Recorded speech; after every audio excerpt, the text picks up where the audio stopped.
Мен Жаркынбаева Миргүл, ординатормун семейный медицина боюнча 1-жыл. Мен үй бүлөмдө 3 балам бар. Менин ошо күйөөм өзүм мен Жалал Абадтан болом, Жалал Абадтын кызымын. Семейный болгон алганыма мен өкүнбөймүн. Ошол азыр неме учурда мен Кызылкы аймактык ооруканада балдар бөлүмүндө кечки мөөнөттөгү врач болуп иштеймин. Азыр бир ставкадамын. Педиатр болуп иштеп атам пока. Вчера я положила ему пневмония с диагнозом.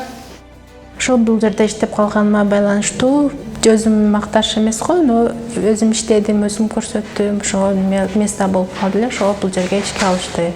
Данный момент ошо күндүзгү саат 1-ден 5-ке чейин отурам приемда. Бул жерде бизде коллектив аябай чоң. Бизде заведующий азыркы учурда Жанат Ергешева, Жанат Боронбаевна всегда ординаторларды колдойт, бизге көмөкчү көрсөтөт. Жаркынбаева Миргүл окуун бүтүп келди бизге ординатурага. Возможность түзүлүп калып, жумушка алдык. Убакыт өткөндөн кийин дагы жарым ставканы кошуп, азыркы убакта бир чембирдикке, бир ставкага врач дарыгер катары иштеп атат. Өзүнүн дагы ошол эле ординатурасында күндүзгү убакта ооруларды кабыл алып, түнкүсүн күзөтчү дарыгер катары бир ставкада иштеп жатат. Мен медсестрамын. Миргүл менен күндүзгү сменада приемный отделениеде иштейбиз.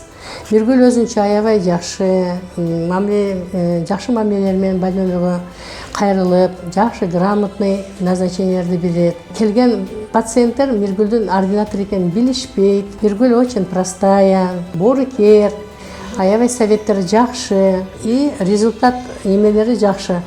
Айылдарда семейный врачтар көп болсо, ошолор ата-энелер менен, балдардын ата-энелери менен көбүрөөк беседа өткөрүш керек. Биздин здравоохранение үй бүлөлүк дарыгерлерди көбөйткөн болсо, менимче жакшы эле болот. Аларчы эл өнүгөт, элдин аң сезими өнүгөт, эл ойгонот, өнүгөт. Айылда өнүкпөйүнчө, айылдар региондо өнүкпөйүнчө Кыргызстан эч качан өнүкпөйт, мамлекет өнүкпөйт.